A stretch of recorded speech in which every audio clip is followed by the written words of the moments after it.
Hello. Um, Hello everyone. That was very musical. Hello. Um, Last bullet point of attachment is in my opinion the most difficult. Also the kind of the most boring. And there really isn't actually that much to it. Sorry, I've got football on in the background as well. Um, So the bullet point is, as it says on the screen, is about the influence of early attachment. So you really do need to break this down. The influence of early attachment on childhood and adult relationships, including the role of the internal worker model, which you do need to know about again. So it's essentially how the central question here is: does your early attachment affect both your childhood relationships and also your adult relationships later on? So is there a continuity between what you have as a child and what you have as an adult? Hence the creepy man baby. So uh, this is a question I kind of want you to be able to answer at the end of this. Problem I think is there isn't actually this much to this bullet point, as I say. Use your knowledge of psychological theory and evidence. Before these questions, by the way, a good piece of advice is ignore this first bit. Go to the first command word, which in this case is discuss, and start your question from there. Because have a look at what the question asks you beforehand. Use your knowledge of psychological theory and evidence. What do you think you were going to do? That's kind of pointless putting it in there because you were going to do that anyway. So, uh, discuss the influence of early attachment on later relationships. Fine. So, first thing we need to do is we need to look at both the internal working model and the continuity hypothesis, right? So, a reminder of what the internal working model is. There's a slide here, and there's another one later on as well. But it's the concept that a child's first attachment acts as a mental representation or a template, if you will, of what relationships are supposed to be like. So, the relationship that you let's have a look. The relationship you have with your mother um, is likely going to be used as a template for all of your other relationships, both childhood and adulthood, because that's what you think is normal. So if you have an unstable first attachment or an insecure first attachment, it is likely that all your other relationships are going to be insecure as well. Why would you have one style of attachment with someone and then another style with someone else? There is face validity to the internal working model. Continuity hypothesis is something that's slightly different, I guess, and this is more about continuing through generations. Does your attachment style continue through generations? So, do the attachments we make as a child have an effect on how we are in romantic and social relationships as adults? The continuity hypothesis is the idea that these attachments are reflected in adult life. So, it's a hypothesis that says that the relationship you have as a kid will be. Technically, actually, if I'm honest, the continuity hypothesis is more a case of what you're going to be like as a parent. So, for example, if you have a secure relationship with your parents, as a parent, you yourself would have secure relationships with your children. That style continues across generations, hence a continuity hypothesis. So it says there will be continuity between early social experiences and adult relationships. Pretty standard. So just nipping back into the internal working model, I should actually put this. This should be the previous slide. But it's about a template, right? The internal working model is about a template, and you all have an internal working model. I could stretch this a little bit more actually and say that actually you all have an internal working model in your romantic relationships. So the first romantic relationship you have, you think that's how you're supposed to have relationships.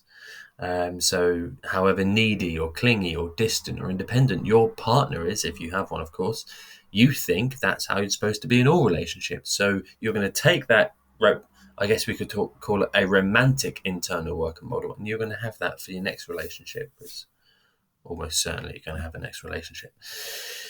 So, fine. The central question is, to what extent your childhood relationships actually affect your future childhood or adult relationships? So there's two elements to this. This next slide is going to be looking at early attachment's influence on childhood relationships. And then in 2 slides' time, we're going to look at early attachment influence on adult relationships. And I would say you need to know a few pieces of research. The main one is Hazan and Shaver, which I'm not going to go through, but I am going to go over the slides quick enough for you to be able to pause and write everything down. So let's look at childhood relationships first. Early attachments on your childhood relationships. And I just want to think about your childhood relationships that you had. It'd be your friends, year 4, year 5, year 6. How were you as a kid? Most of you will be secure. You'll be comfortable with your friends. You'll share the right amount. You won't be inappropriate with them. Some of you will be avoidant, like me. Nothing wrong with that, by the way. Some of you will be avoidant, and maybe you didn't have that many friends. Maybe you kept quite distant from everybody. I'm not saying I didn't have loads of friends. I did all right. But maybe some of you would be resistant as well. So let's have a look. Let's have a little look at this. Right. Sorry, someone just almost got. Cairns. There's 2 pieces of research here you do need to know. Cairns found that securely attached children. I don't know why I keep doing that. Securely attached children tended to have the strongest relationships in childhood, whereas insecure had quite difficult friendships. Right. So, there we go. So, not great evidence. It doesn't actually go into why, but that's what you need to know. The easier one to remember, and the one that I would probably talk about more, is Myron, Wilson, and Smith. Right. So a few years later, they gave questionnaires to I think they gave it to children or teenagers, and secure children had minimal experience of bullying. Basically, it says that the experiences of bullying could be predicted through your attachment types. And bullying is a way of having a relationship with someone, right? So, secure, no issues with bullying. Avoidant tended to be the bullied, not the bullies. So if you were avoidant and independent, that internal working model kind of almost led you in a way to be bullied according to this theory. And then you've also got the resistant children who did, unsurprisingly somewhat, tend to be the bullies. So what this is saying is that these kids' internal worker model, which is caused by their early attachment, is almost causing them to be bullied or to be the bullied. So it's determining them. So it's having an effect on their childhood relationships. And you need to know both of these pieces of research. In terms of how it affects you later on, the main one you need to know is Hazan and Shaver, right? And I've got this one here. I'm not going to go through this piece of research because it's heavily elsewhere and it's going to be a waste of my time and your time to actually just read through the slides. But the aim is on here as well. You have your sample, sorry, not your sample, your procedure just here. And again, you feel free to pause the video. As I say, Hazan and Shaver would be the biggest one that you do need to know. I've got a couple afterwards, which I will go through. You've also got the findings, so you need to know these statistics. Only 3 statistics here. I'm sure there was more, but no, they were the same. So 56% of respondents were securely attached, 25% were avoidant, 19% were resistant. Actually, quite high, I think. Those reporting to be secure were found to be the most likely to have good romantic relationships, secure, trusting relationships. Avoidance tended to reveal fear of intimacy, absolutely, whereas resistant individuals tended to be more clingy, more intense in their relationships, and it's basically at its most basic. It suggests a link between the attachment you have. That was a terrible free kick. The attachment you have not free kick. The attachment you have as a child is actually linked to the relationships you have as an adult. I'm quite an avoidant adult personally, so chances are I was actually quite an avoidant kid. Fine. Couple of other pieces of evidence. I've got Bailey and I've got Dal, I think, or Dale. Dal. It's not an Indian soup. So Bailey et al., more evidence, asked 99 mothers with 1-year-old babies on the quality of their attachment with their own mother. So they went up to new mothers, and asked them what their attachments were like with their own mother. They also assessed the attachment of the baby to the mother by observation. So they would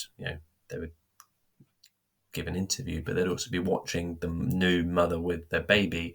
And it was found that mothers, and this is the key bit, mothers who reported poor attachments to their own parents in the interviews were actually likely to be classified as poor by the researchers. So that's the continuity hypothesis. You're passing on these poor attachments, you're passing on this maybe poor parenting, as well as good parenting is passed on as well. So this therefore supports the idea of internal working model and the continuity hypothesis. Fine. I like this quote by Dale. I think it's a brilliant quote. The warmth of the caregiver in her research, the warmth of the caregiver was positively correlated to a high secure attachment score. A high insecure caregiver score was positively correlated with a high insecure adult score. So essentially, this is kind of going on with this this concept of passing down attachment. Now, to be honest, that's really it. Apart from the evaluations, obviously. I'm not going to go through this in too much detail because there is a little bit of a mark scheme screen coming up. But if you're evaluating, use Bailey, use Dale, use Hazan and Shaver, use Kearns, right? There's plenty of evidence to support the idea of the internal worker model, such as Hazan and Shaver. However, it is quite socially sensitive to actually suggest that people cannot change their attachments. I'm not being funny. That is quite offensive. Imagine if some of you have had quite traumatic childhoods, which I don't even need to imagine because I know for a fact some of you probably would have. If you're reading this piece of research, you're probably scared shitless thinking, well, hold on a sec, I had a really disrupted childhood. Does that mean all my adult attachments are going to be screwed up, for want of a better word or phrase, and there's nothing I can do about it? And Hazan and Shaver going, yeah, you're just stay single, right? That's quite offensive for people. People like to think that they have control over their relationships, when actually the research is saying that it's completely out of your control and it's actually down to your parents, which is a bit mad, really. So it suggests we have no free will and our parenting styles are determined for us beyond our control, which nobody likes to think about. Nobody likes to think that may be true. And lastly, and I quite like these points, how these pieces of research are done are quite flawed. Hazan and Shaver, Kearns, Bailey, Dale, all of them would have used mostly self-reports or observations, both of which are hugely flawed in terms of investigator bias. So you could criticize this whole field for relying on flawed pieces of research. There is a model point here as well, which I think is actually quite good. There's a bit more here, so make sure you read this. This is refuting research in this case by Zimmerman, who actually found very little relationship between an individual's childhood attachments and the adolescent relationships they had with their parents. So there is a difference there. Zimmerman is going against what Bailey, Dale, Hazan and Shaver, Kearns are finding. And therefore there's a lack of credibility, there's a lack of consistency, and actually there needs to be more empirical observations happening. Here is your mark scheme. So there's a question here which I would, if you really want to get this, because this is a really, really tough point. That is your question. You've got your AO1 just here. This is the stuff you need to write about. If you want to know more, if you're looking for an A star maybe, you probably want to know the adult attachment interview by Mary Main. I think her name is Mary Main. She did quite a lot. It's one of the best ways to measure an adult attachment, basically. Just type in adult attachment Main, do some reading, and you'll probably be able to use that a little bit more. Here is the evaluations you could go for as well. As you can see, there is a lot more than the ones I've given you, so you probably do want to elaborate on that somewhat. That is it for both this bullet point, but also the honestly useless, full of my awful, but also for attachment. So I hope you've enjoyed it. It's a controversial one. It's a bit of a Marmite subject, attachment. Peace out.